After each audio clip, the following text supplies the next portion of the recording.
കലോത്സവം എന്ന് പറയുന്ന സമയത്ത് നമ്മൾ എല്ലാവരും പലപ്പോഴും കണ്ടിട്ടുണ്ടാവും തല ചുറ്റി വീഴുന്നവരും പലപ്പോഴും ഒരുപാട് നേരം മേക്കപ്പിലും അല്ലാതെയൊക്കെ നിൽക്കുമ്പോൾ അവർക്ക് ക്ഷീണം അനുഭവപ്പെടാം. അങ്ങനെ കുട്ടികൾ തല ചുറ്റി വീഴുന്ന ഒരു സംഭവം സ്ഥിരമായിട്ട് നമ്മൾ കാണുന്നതാണ്. പക്ഷേ ആരും ഭയപ്പെടേണ്ടതില്ല, അതിനൊക്കെ ഉള്ള പോംവഴി ഉണ്ട് എന്നുള്ളൊരു കാര്യം ഓർമ്മിപ്പിക്കുകയാണ്. കാരണം നമുക്ക് എല്ലാവിധ സജ്ജീകരണങ്ങളും അതുമായി ബന്ധപ്പെട്ട് ചെയ്തിട്ടുണ്ട്. കുട്ടികൾക്ക് എന്തെങ്കിലും ആവശ്യം വരുമ്പോൾ, ഹെൽത്ത് റിലേറ്റഡ് ആവശ്യങ്ങൾ വരുമ്പോൾ അത് കൃത്യമായിട്ട് അവർക്ക് നൽകാനായിട്ട്, അവർക്ക് ആവശ്യമായിട്ടുള്ള പരിചരണം നൽകാനായിട്ടുള്ള സംവിധാനങ്ങളൊക്കെ എല്ലാ കലോത്സവങ്ങളിലും നമ്മൾ ഒരുക്കുന്നുണ്ട്. അപ്പോൾ അതിൻ്റെ ഭാഗമായിട്ട് health and welfare committee convener ആയിട്ടുള്ള മാഷ് നമ്മുടെ കൂടെയുണ്ട്. മാഷ് നമ്മുടെ ആ ഒരു ഡിപ്പാർട്ട്മെൻറ്റ് ചെയ്യുന്ന പ്രവർത്തനങ്ങളെ കുറിച്ചൊക്കെ ഒന്ന് പറയും. നമ്മുടെ പ്രധാനപ്പെട്ട എല്ലാ വേദികളിലും പ്രൈമറി ഹെൽത്ത് സെൻ്ററുകളിൽ നിന്ന് മെഡിക്കൽ ടീമിനെ ചുമതലപ്പെടുത്തിയിട്ടുണ്ട്.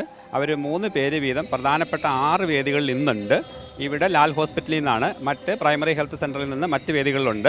ഇവർ കുട്ടികളെ കുഴഞ്ഞു വീഴുകയാണെങ്കിൽ ഉടനെ ആംബുലൻസ് സൗകര്യം ഇവിടെ ഉണ്ട്. ആംബുലൻസിൽ കുട്ടികളെ ഹോസ്പിറ്റലിലേക്ക് കൊണ്ടുപോകുന്നുണ്ട്. അതുകൂടാതെ നമ്മൾ എല്ലാ വേദികളിലും മെഡിക്കൽ എയ്ഡ് സഹായം കൊടുക്കുന്നുണ്ട്. പിന്നെ ആംബുലൻസിൻ്റെ സഹായം 2 വേദികളിലുണ്ട്. അതുകൂടാതെ ഫയർഫോഴ്സിൻ്റെ സഹായമുണ്ട്. പിന്നെ നമ്മൾ കുടിവെള്ളം എല്ലാ സ്റ്റേജിലും കുടിവെള്ളം എത്തിക്കുന്നുണ്ട്. കുടിവെള്ളം എല്ലാ സ്റ്റേജിൽ വോളണ്ടിയേഴ്സിനെ ചുമതലപ്പെടുത്തിയിട്ടുണ്ട്. അവർ കുടിവെള്ളം നിറച്ച് വെക്കുന്നുണ്ട്. പിന്നെ ഈ നൃത്ത മത്സരങ്ങൾ ഉള്ള സ്ഥലങ്ങളിലാണ് കൂടുതൽ കുട്ടികൾ കുഴഞ്ഞു വീഴുന്നത്. കാരണം പരിപാടികൾ തുടങ്ങാൻ വൈകുന്നു, മാത്രമല്ല അത് കഴിയാൻ ഒരുപാട് വൈകുന്നുണ്ട്. പിന്നെ ഈ അന്തരീക്ഷം ഇങ്ങനെ ആയതുകൊണ്ട് കുട്ടികൾ കൂടുതൽ ക്ഷീണം വരുന്നുണ്ട്. ഈ പ്രോഗ്രാം കുട്ടികൾ പങ്കെടുക്കുമ്പോൾ അവരുടെ എല്ലാവിധ സപ്പോർട്ടായിട്ടും ഈ കമ്മിറ്റി നിലകൊള്ളുന്നു.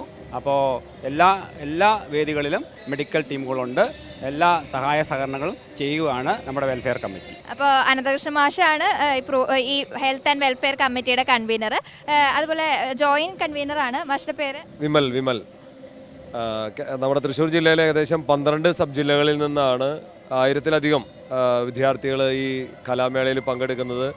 തീർച്ചയായിട്ടും അതിസമ്മർദ്ദത്തിലാണ് കുട്ടികൾ ഈ മത്സരങ്ങൾക്ക് പങ്കെടുക്കുന്നത്. അതുകൊണ്ട് തന്നെയാണ് ഞങ്ങളുടെ ഈ കമ്മിറ്റിക്ക് ഏറ്റവും വലിയ ഉത്തരവാദിത്തമുള്ളത്.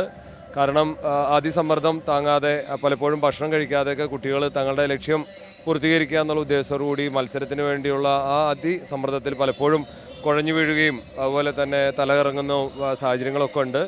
നമ്മൾ ഈ health and welfare committee Soniyagiri മാഡത്തിൻ്റെ കീഴിലാണ്, ചെയർമാൻ അദ്ദേഹമാണ്. അവരുടെ കീഴിൽ വളരെ സജീവമായിട്ട് പ്രവർത്തിക്കുന്നു. എല്ലാ വേദികളിലും ആംബുലൻസിൻ്റെ സേവനം, മെഡിക്കൽ ടീം, ഡോക്ടേഴ്സ്, നഴ്സുമാരൊക്കെ റെഡിയാണ്. എമർജൻസി ആയിട്ട് തന്നെ അപ്പോൾ തന്നെ നമ്മൾ ഹോസ്പിറ്റലിൽ എത്തിക്കുന്നതിനുള്ള സൗകര്യങ്ങളൊക്കെ അറേഞ്ച് ചെയ്തിട്ടുണ്ട്. തീർച്ചയായിട്ടും ഏറ്റവും മികച്ച ഒരു കലാമേളയായിട്ട് മാറാനായിട്ട് ഞങ്ങളുടെ കമ്മിറ്റി സജീവമായി രംഗത്തുണ്ട്. അപ്പോൾ നമ്മൾ എല്ലാവർക്കും ഒരു ആശങ്കയുള്ള കാര്യമാണ് കുട്ടികളുടെ ആരോഗ്യം എന്നുള്ളത്. അതായത് സമയപരിമിതി ഒക്കെ കഴിഞ്ഞ കുട്ടികൾക്ക് ചിലപ്പോൾ ഭക്ഷണവും ഒക്കെ വൈകുന്നത് കൊണ്ട് പലർക്കും ചിലപ്പോൾ തളർച്ചയൊക്കെ അനുഭവപ്പെടാം. പക്ഷെ ആരും അതിനെക്കുറിച്ച് ആലോചിച്ച് ഭയപ്പെടേണ്ട.